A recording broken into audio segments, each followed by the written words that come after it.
মদিনাওয়ালার মুসলমান,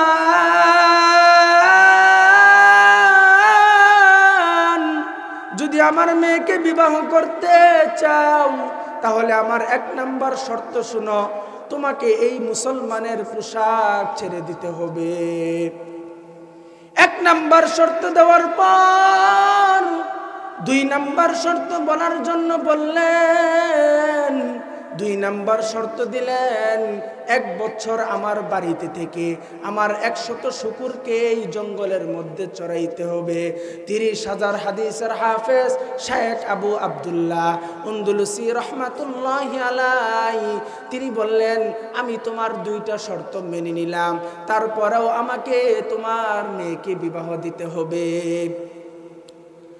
শেখ আবু আব্দুল্লাহ আন্দলুসি রহমাতুল্লাহি আলাইহি মদিনার পোশাক ফেলে দিয়ে ওই খ্রিস্টানের পোশাক পরিধান করে তিনি জঙ্গলের মধ্যে শূকর চরানোর জন্য চলে গেলেন।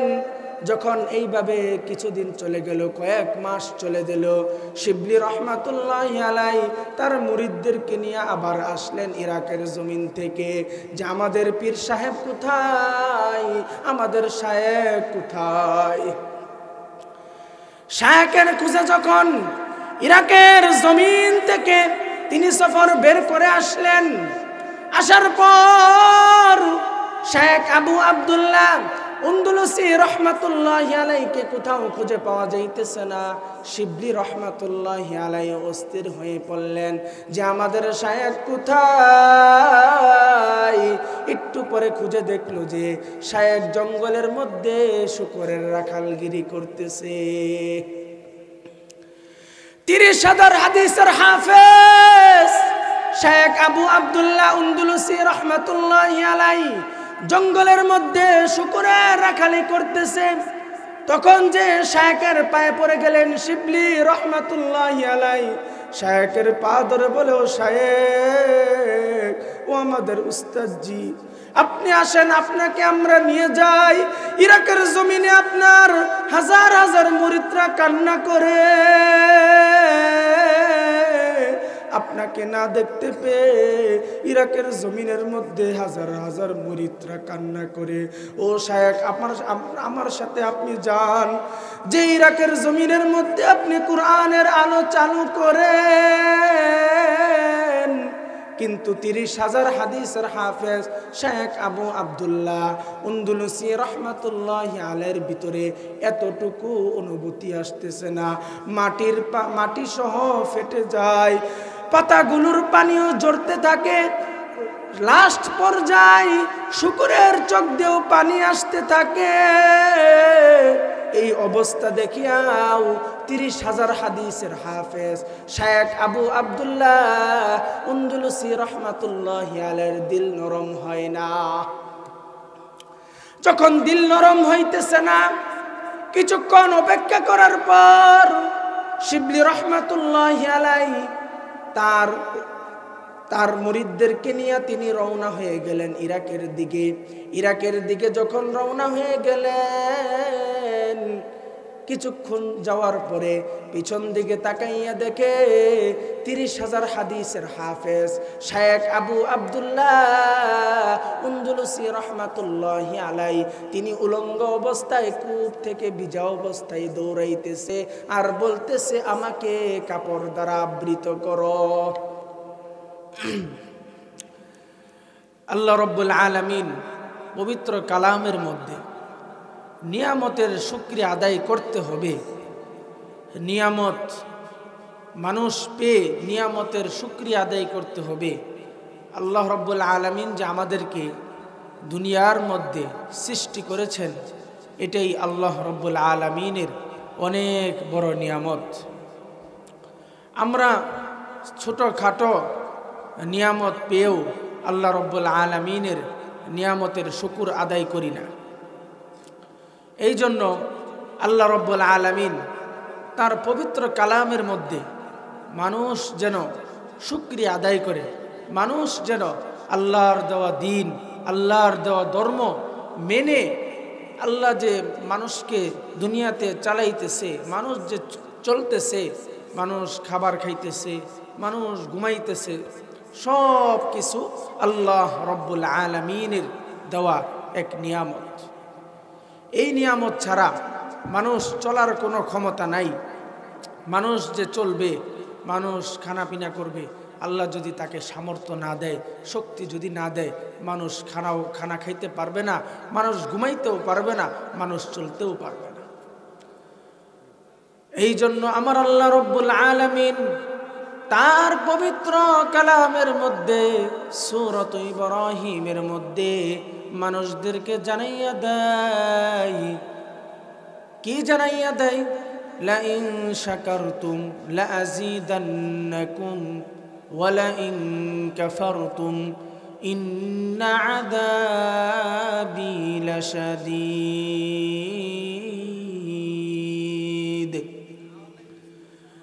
আমার আল্লাহ কুরআনের মধ্যে মানুষদেরকে জানাইয়া দেয়, ও দুনিয়ার মানুষ, তোমাদেরকে দুনিয়াতে সৃষ্টি করার পর আমি আল্লাহ তোমাদেরকে যে নিয়ামত দান করেছি, যদি তোমরা এই নিয়ামত আদায়, নিয়ামত তোমাদের ভিতরে নেওয়ার পরে যদি এই নিয়ামতের শুকর আদায় করো, আমি আল্লাহ তোমাদের নিয়ামতের শুকর আদায় করার কারণে তোমাদের নিয়ামতকে বৃদ্ধি করিয়া দিব। আর যদি তোমরা আমার নিয়ামত পেয়ে আমার নিয়ামতের না শুকর আদায় করো, শুকরিয়া আদায় করলা না, যে আমাকে একটা মানুষ আল্লাহ রব্বুল আলামিন দুনিয়াতে চলতে গেলে যে একটা নিয়ামত দরকার হয়, এই নিয়ামত পেয়ে আল্লাহ রব্বুল আলামিনের কাছে কোনো শুকরিয়া আদায় করলা না।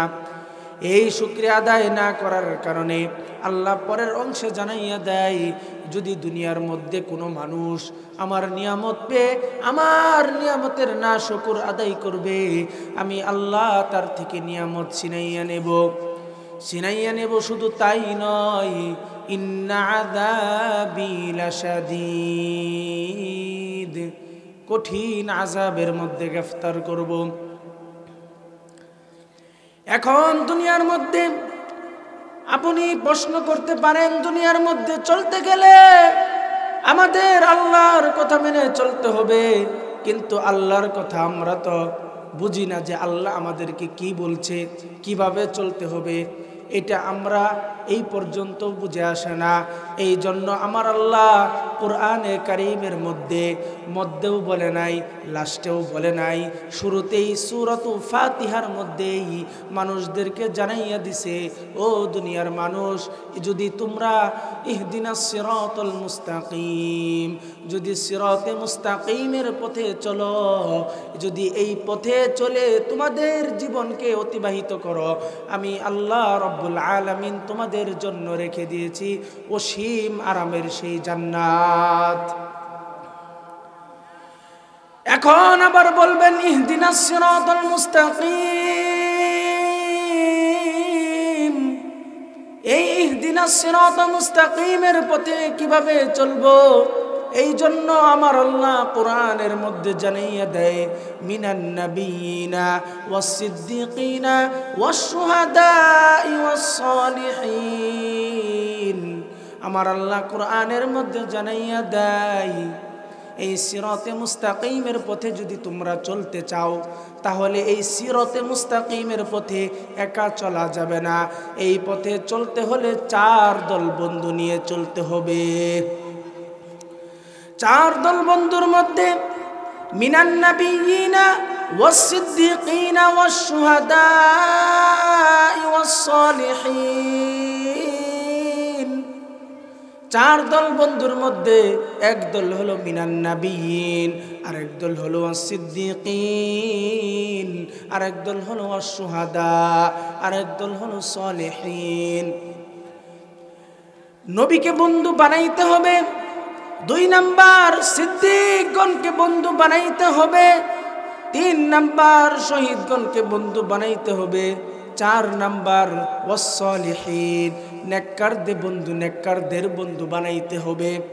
শুধু তাই নয়, আমার আল্লাহ কোরআনের মধ্যে আরেক জায়গার মধ্যে বলে দেয়, ইয়া আইয়ুহাল্লাযীনা আমানুত্তাকুল্লাহ ওয়া কুনু মা'আস সাদিকিন।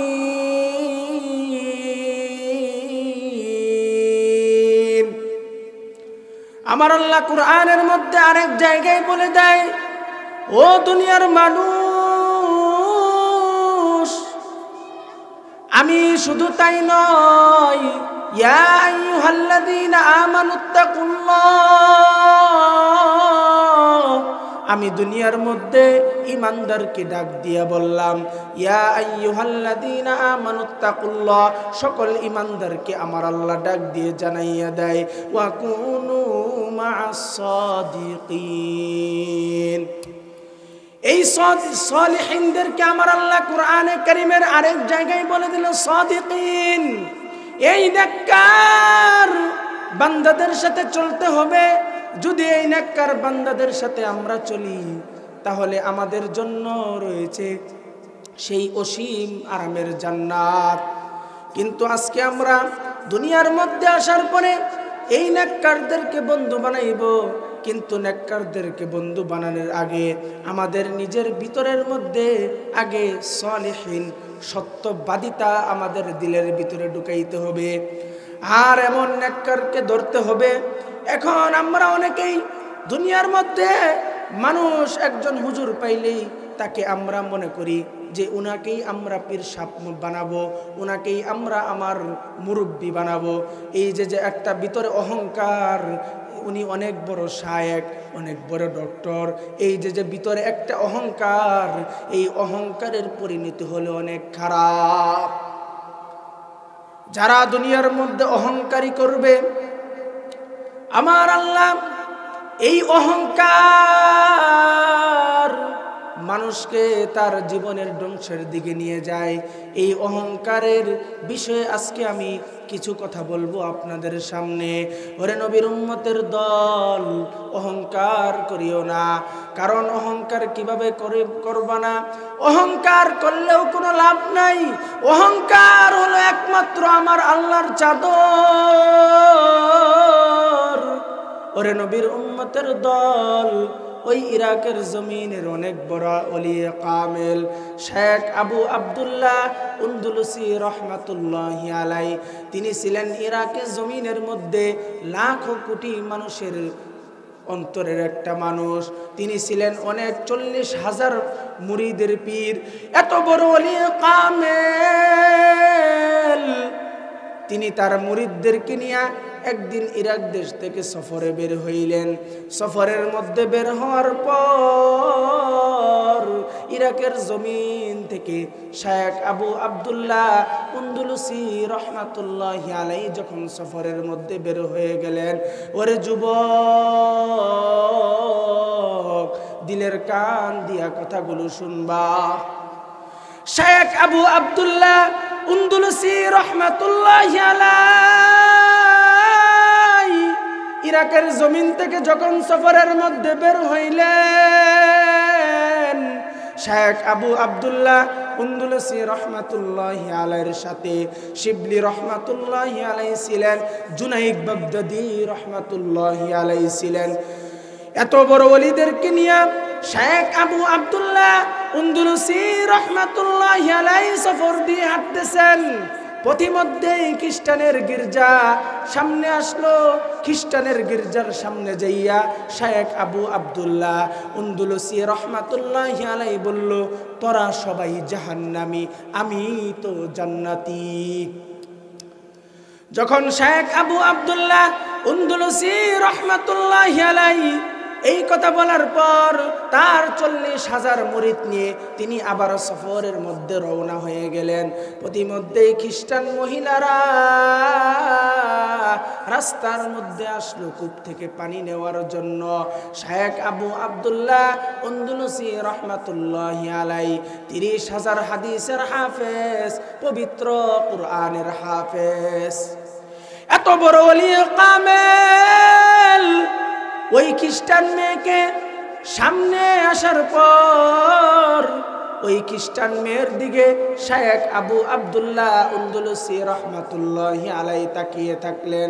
শেখ আবু আব্দুল্লাহ উন্দুলুসি রহমাতুল্লাহি আলাইহি যখন চোখের নজর দেয় না অন্যদিকে, তখন শিবলি রহমাতুল্লাহি আলাইহি শায়েখকে বললেন, ও শায়েখ চলেন, আমাদের অনেক পথ বাকি রয়েছে। শায়েখ আবু আব্দুল্লাহ আন্দলুসি রহমাতুল্লাহি আলাইহি তার মুখ না ঘুরিয়ে হাত দিয়ে ইশারা দিলেন, তোমরা চলে যাও, আমি এই খ্রিস্টান মেয়েকে বিবাহ না করে যাব না। এত বড় ওলিয়ে কামেল শায়েখ আবু আব্দুল্লাহ আন্দলুসি রহমাতুল্লাহি আলাইহি যখন এই কথা বলল, কান্নার রুল পড়ে গেল ইরাকের জমিনের মধ্যে। ইরাকের জমিনের মধ্যে যখন কান্নার রুল পড়ে গেল, শায়েখ আবু আব্দুল্লাহ আন্দলুসি রহমাতুল্লাহি আলাইহি আগাইতেছেন না, তার মুরিদরা কান্না করতেছেন। শায়েখ যখন এই কথা বলল, কিছুক্ষণ কান্না করার পর শিবলি রহমাতুল্লাহি আলাইহি তার মুরিদদেরকে নিয়ে রওনা হয়ে গেলেন।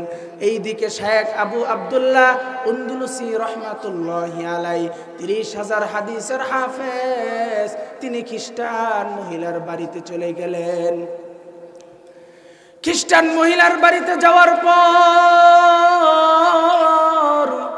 খ্রিস্টান মহিলার বাবাকে বলতেছে, ও খ্রিস্টান মহিলার বাবা, আমি তোমার মেয়েকে বিবাহ করতে চাই।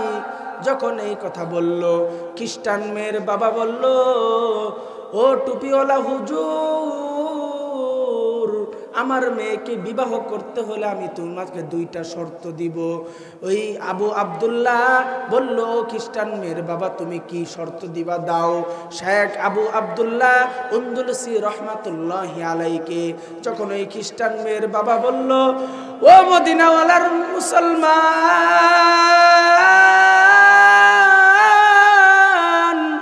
যদি আমার মেয়েকে বিবাহ করতে চাও তাহলে আমার 1 নাম্বার শর্ত শুনো, তোমাকে এই মুসলমানের পোশাক ছেড়ে দিতে হবে। 1 নাম্বার শর্ত দেওয়ার পর 2 নাম্বার শর্ত বলার জন্য বললেন। 2 নাম্বার শর্ত দিলেন, 1 বছর আমার বাড়িতে থেকে আমার 100 শুকুরকে এই জঙ্গলের মধ্যে চড়াইতে হবে। 30,000 হাদিসের হাফেজ শায়েখ আবু আব্দুল্লাহ আন্দলুসি রহমাতুল্লাহি আলাইহি তিনি বললেন, আমি তোমার 2টা শর্ত মেনে নিলাম, তারপরেও আমাকে তোমার মেয়েকে বিবাহ দিতে হবে। শায়েখ আবু আব্দুল্লাহ আন্দলুসি রহমাতুল্লাহি আলাইহি মদিনার পোশাক ফেলে দিয়ে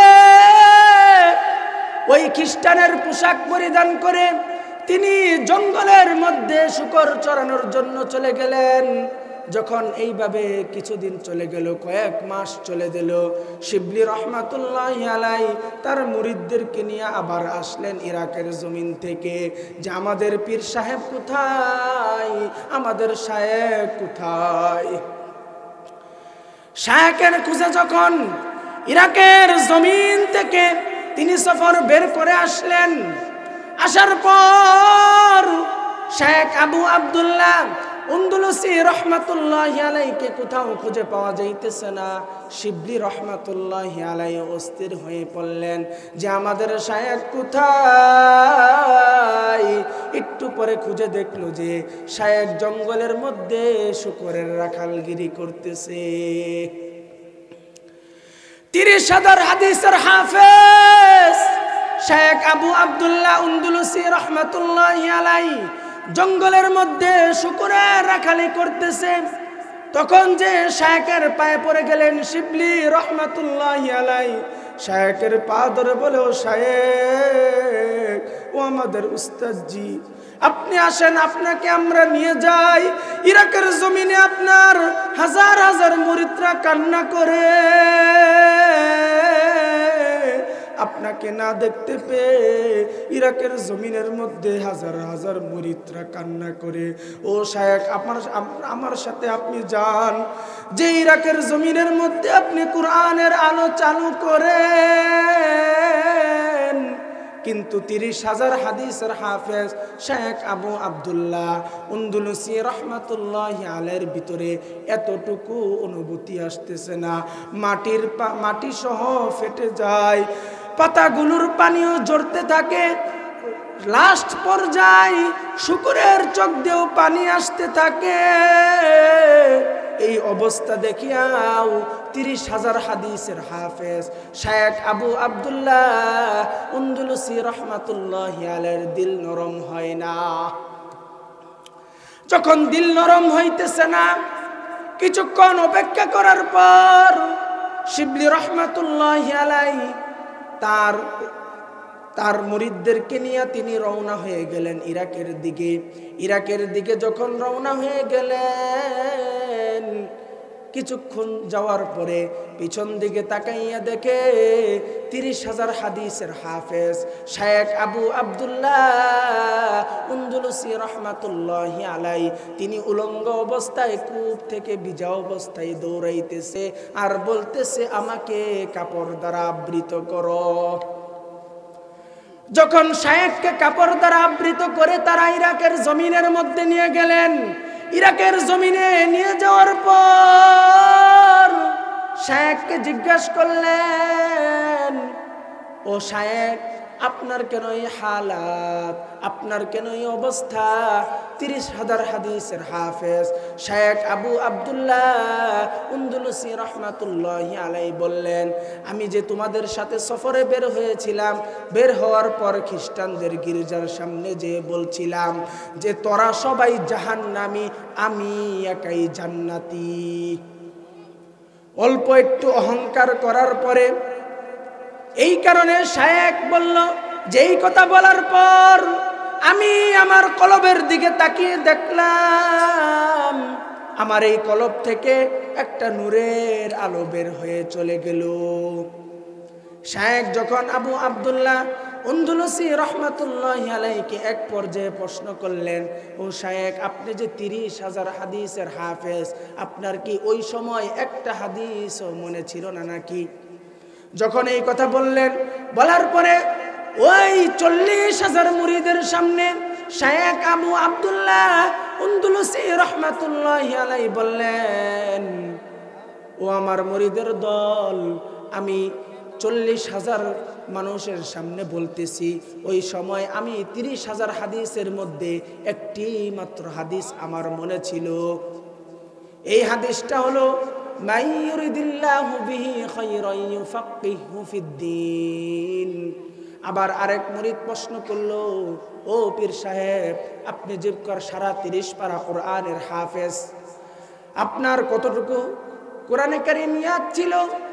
ওই শায়েখ আবু আব্দুল্লাহ আন্দলুসি রহমাতুল্লাহি আলাইহি বললেন, আমি 30 পারা কোরআনের হাফেজ হইতে পারি, কিন্তু আমার ওই সময় শুধু একটি মাত্র আয়াত মনে ছিল।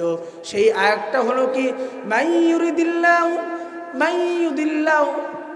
ইউদ্লিল্লাহু ফাহুয়াল মুহতাদ ওয়া মান ইউদ্লিল ফালান তাজিদ লাহু ওয়ালিয়াম মুরশিদা। যখন শায়েখ আবু আব্দুল্লাহ আন্দলুসি রহমাতুল্লাহি আলাইহি এই কথা বলল যে আমার কোরআনে কারীমের মধ্যে শুধু একটা আয়াত মনে ছিল, শায়েখের এই কথা বলার পর ওই মুরিদটা বুঝতে পারল যে আমাদের শায়েখ আবু আব্দুল্লাহ আন্দলুসি রহমাতুল্লাহি আলাইহি এই কথার দ্বারা মানুষদেরকে বুঝাইয়া দিলেন যে অহংকার করা যাবে না। অহংকার হলো অনেক বড় পতনের জিনিস রে ভাই। তুমি যত বড়ই শায়েখ হও না কেন, যত বড় ডাক্তার হও না কেন, যত বড় ডক্টরেট হও না কেন, অহংকার করা যাবে না। অহংকার তোমাদের জীবনকে পতনের দিকে নিয়ে আসবে। এখন আমরা মূল আলোচনার দিকে আসব। অহংকার মানুষের জীবনের পতন নিয়ে আসবে।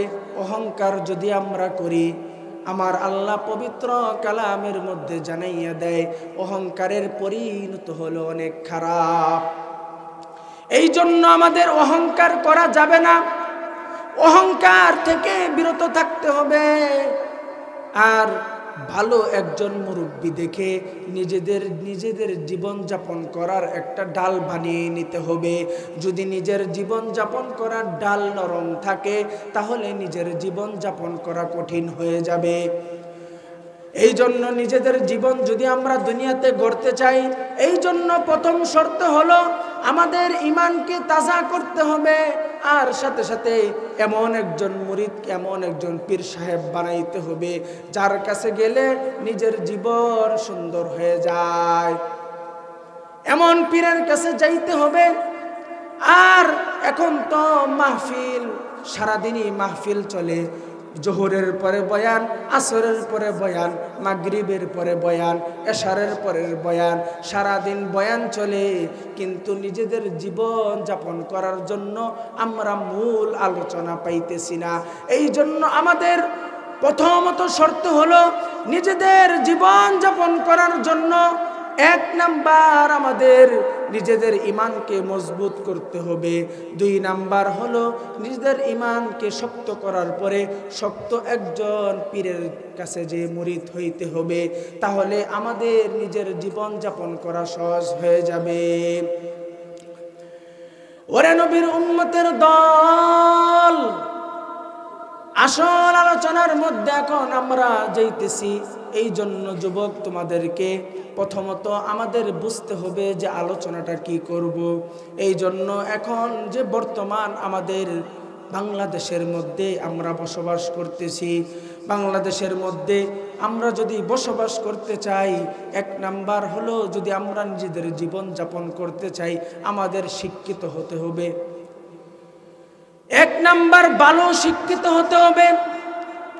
শিক্ষিত হওয়ার জন্য মূল বিষয় ভালো শিক্ষা গ্রহণ করতে হবে। এখন তো শিক্ষা ব্যবস্থার মধ্যে ওই রকম উন্নতি আমরা পাইতেছি না। এই জন্য যুবক, দিলের কান দিয়ে শুনবা, দিলের কান দিয়ে কথাগুলো শোনা চাই। ওরে নবীর উম্মতের দল, আমরা দুনিয়ার মধ্যে আসার পর আমরা যে কোরআনী শিক্ষা আছে, এই জন্য আজকে দুনিয়ার মধ্যে এমন একটা অবস্থা হয়ে গেল যে আমরা এই দুনিয়ার মধ্যে কোরআনের শিক্ষাকে শিক্ষা মনে করতেছি না, হাদিসের শিক্ষাকে শিক্ষা মনে করতেছি না।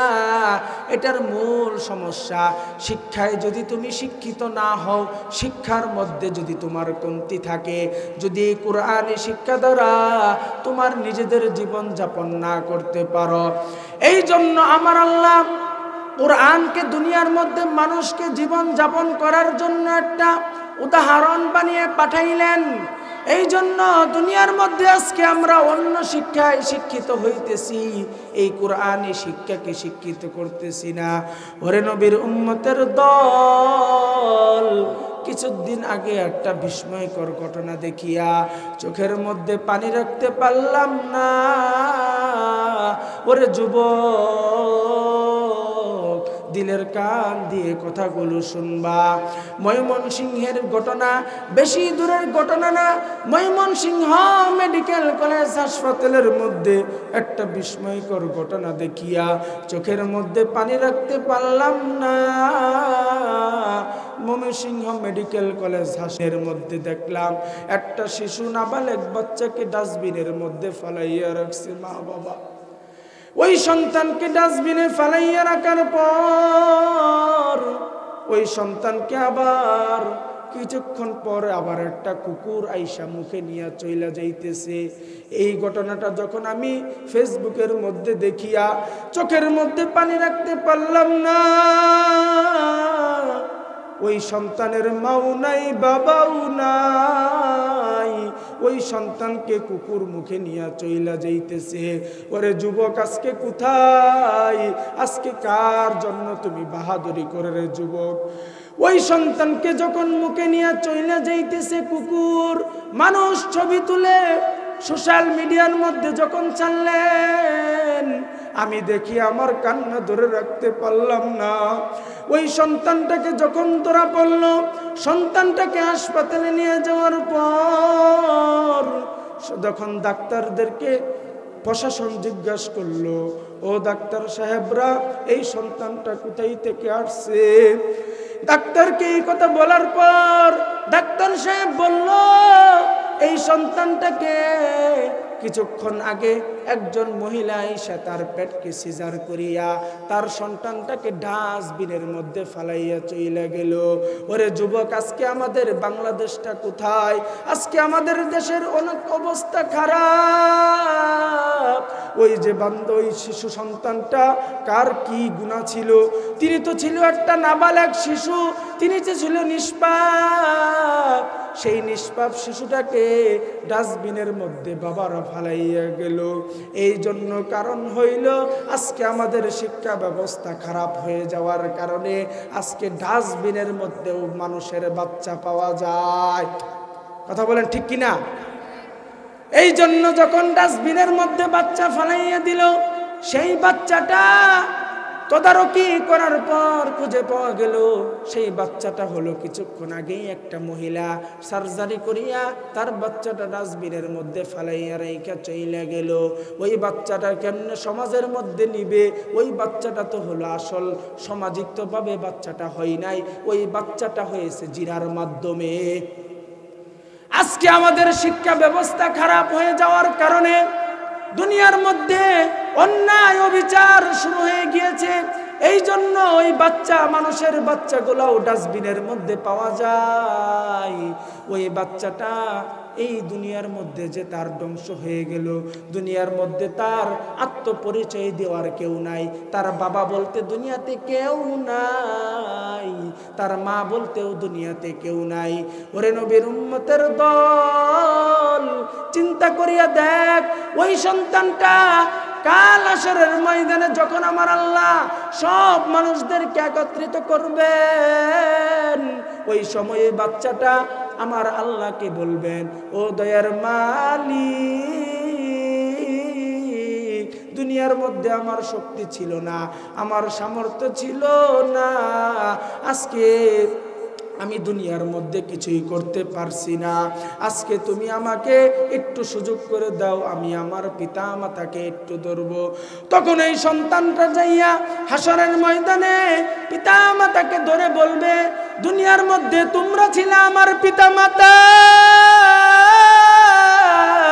দুনিয়ার মধ্যে তোমরা ছিলা, কিন্তু দুনিয়ার মধ্যে আমার জীবনকে তোমরা নষ্ট করে ফেলেছ, আমার আত্মপরিচয়কে তোমরা নষ্ট করে ফেলেছ। ওরে নবীর উম্মতের দল, আজকে আমাদের শিক্ষা ব্যবস্থা খারাপ হয়ে যাওয়ার কারণে আজকে বিভিন্ন পার্কের মধ্যে কিছুদিন পরে আসতেছে 14ই ফেব্রুয়ারি। এই ফেব্রুয়ারির মধ্যে 14ই ফেব্রুয়ারির মধ্যে দুই দল কিছু মানুষ থাকবে পার্কের মধ্যে, তারা জিনা ব্যভিচার করে আজকে দুনিয়ার মধ্যে মানুষের বাচ্চাকেও ডাস্টবিনে ফালাই দিতেছে। এর একটাই কারণ, মানুষের বাচ্চা, এই জন্যই আজকে ডাস্টবিনের মধ্যে পাওয়া যায়। ওরে নবীর উম্মতের দল, ওই হাশরের ময়দান অনেক কঠিন ময়দান রে ভাই। ওই হাশরের ময়দানের দিকে চিন্তা করিয়া আজকে তোমরা দিনের পথে ফিরে আসতে হবে। এখন তো এমন একটা অবস্থা হয়ে গেছে, কি অবস্থা? রাস্তা দিয়ে ওই দিন ঢাকা শহরের মধ্যে একজন আলেম আমাকে বলতেছে যে আমি ঢাকা শহরের মধ্যে চলতেছি, চললে আমাকে বলতেছে যে এই মাথার মধ্যে টুপি দেখাইয়া, মুখের মধ্যে দাড়ি দেখাইয়া বলতেছে, ও সন্তান তুমি ছোট বাচ্চা, তোমাকে শিখিয়ে দেই, এই যে দেখো দাড়িওয়ালা, এই যে দেখো টুপিওয়ালা, এরাই হলো রাজাকার। এসব শিক্ষা আজকে বাংলাদেশের সন্তানদেরকে মা শিখিয়ে দিতেছে। অবশ্যই মাই তো শিখাবে সন্তানদেরকে, কিন্তু আজকে মুখের মধ্যে দাড়ি থাকলেই, মাথার মধ্যে টুপি থাকলেই যে বলবে রাজাকার। শুধু তাই নয়, আজকে সন্তানদেরকে এইভাবে শিক্ষা দেওয়া হচ্ছে। ওই দিন আপনারা বিশ্বাস করবেন না, ঢাকা আগারগাঁও মুক্তিযোদ্ধারা, যদি ঢাকা আগারগাঁওয়ে আপনারা কোনো সময় যান, মুক্তিযোদ্ধারা স্মৃতিসৌধের মধ্যে দেখবেন যারা মুক্তিযোদ্ধা তাদের সকলের মুখেই দাড়ি আছে, কিন্তু যারা রাজাকার অধিকাংশ রাজাকারের মুখেই দাড়ি নাই। আজকে যারা এই দাড়ি আর টুপিকে বলে যে দাড়ি আর টুপি থাকলেই রাজাকার, এদের ইমানের মধ্যে দুর্বলতা। কিন্তু 1971 সালে যে মহান জাতীয় যুদ্ধ হয়েছিল, যে যুদ্ধের কারণে আজকে আমরা মুক্ত বাংলাদেশ পেয়েছি। এই মুক্ত বাংলাদেশের মধ্যে আজকে আমরা চলতে পারতেছি, এই মুক্তি বাংলাদেশের মধ্যে আমরা চলতে পারতেছি। ওই স্বাধীনতার মহান ভাষণ যিনি দিয়েছিলেন, উনি বলেছিলেন আজকের যুদ্ধ স্বাধীনতার যুদ্ধ, আজকের যুদ্ধ রক্ত দেওয়ার যুদ্ধ, রক্ত দিয়েছি তো আরো দিব ইনশাআল্লাহ। যে যুদ্ধ ইনশাআল্লাহ বলে দেওয়া হয়, ওই যুদ্ধ কোনোদিন ইসলামের বিরুদ্ধে হতে পারে না। কথা বলেন ঠিক না? যে যুদ্ধ ইনশাআল্লাহ বলে স্লোগান দিয়ে ওই দিন যুদ্ধ শুরু করেছিলেন, ওই যুদ্ধ কোনোদিন দাড়ি আর টুপির বিরুদ্ধে হতে পারে না। কিন্তু আজকে আমাদের বাংলাদেশে মানুষদেরকে শিক্ষা দেওয়া হচ্ছে যে তোমরা দাড়ি আর টুপি থাকলেই তোমাদের ইমানকে, এরাই হলো রাজাকার, এইভাবে মানুষদেরকে দেখিয়ে দিতেছে। আমি আজকে স্পষ্ট পয়গাম দিতে চাই যে এই দাড়ি আর টুপি দেখিয়ে মানুষদেরকে বলতেছে যে এরাই রাজাকার। আজকে ওই যে 1971 সালে স্বাধীনতার ভাষণ দিয়েছিলেন, ওই ভাষণ ইসলামের বিরুদ্ধে ছিল না, দাড়ি আর টুপির বিরুদ্ধে ছিল না। আজকে যারা দাড়ি আর টুপির বিরুদ্ধে বলতেছেন, তারাই হলো প্রকৃতপক্ষে রাজাকার। এই জন্য আমার স্পষ্ট পয়গাম এই মাহফিল থেকে যে আমরা কেউ ইসলামের বিপক্ষে কাজ করব না, কেউ ইসলামের বাহিরে কাজ করব না। স্পষ্ট পয়গাম হলো একটাই যে আমাদের এই কুরআন হাদিসের আলোচনা আমাদের এই বাংলাদেশে চলবেই। এই জন্য এই কুরআনের বিরুদ্ধে, এই দাড়ি টুপির বিরুদ্ধে আমরা কেউ লড়ব না। আমাদের সন্তান কি শিখতেছে, আমাদের সন্তানকে কি শিক্ষা দেওয়া হইতেছে, এই জন্য আমরা এই শিক্ষা ব্যবস্থাকে এই বাংলাদেশের মধ্যে সঠিক করার জন্য আমি বলতে চাই, এই জন্য আমরা সকলেই এই শিক্ষা ব্যবস্থাকে উন্নত করব। আমরা এই প্রচেষ্টা যদি নিজেদের ভিতরে আনি, যদি এই ইমানি চেতনাকে আমরা বৃদ্ধি করি, তাহলে আমাদের সন্তানরা এই কুরআন হাদিসের শিক্ষা ভালোভাবে শিক্ষিত হতে হবে। আর না হলে আজকে যারা বাংলাদেশের মধ্যে বলে, যারা দাড়ি আর টুপির বিরুদ্ধে বলতে চায় যে এই দাড়ি আর টুপি হলো রাজাকার, এদেরকে বলতে চাই তোমরা যে আলেম ওলামার বিরোধিতা করো, যদি দরকার হয় এই বাংলাদেশকে আবার সঠিক শিক্ষায় আনার জন্য, দাড়ি আর টুপির জন্য যদি এই বাংলাদেশে আবার এক শিক্ষার ব্যবস্থা আমাদের চালু করতে হয়, স্পষ্ট পয়গাম এই মাহফিল থেকে আমরা দিয়ে যাই। যদি আবার ওই দিন যে যুদ্ধের যে ঘোষণা দিয়েছিল, আজকে এই বাংলাদেশের যে হালত, যদি আবার এই দাড়ি আর টুপির বিরুদ্ধে আলেমদের সম্মানের যে হানি হইতেছে, এর বিরুদ্ধে যদি আবার আমাদের যুদ্ধের ময়দানে যেতে হয়, এই বাংলাদেশের তৌহিদি জনতা কাপড়ের কাপড় বেঁধে এই মাঠে নেমে যাবো ইনশাআল্লাহ। এই জন্য আমরা সকলেই এই কুরআনের কথা মানব, কুরআন হাদিসের আলোচনা শুনব। আমাদের সকলকে এই কথাগুলোর উপর আমল করার তৌফিক দান করুন। এখন আলোচনা আরো লম্বা করার ইচ্ছা ছিল, কিন্তু যখন হুজুর চলে আসছে আলোচনা করব হুজুর আলোচনা করবে ইনশাআল্লাহ। এই জন্য আমরা যত আলোচনা শুনেছি, যতক্ষণ এই আলোচনার উপর আমাদেরকে আমল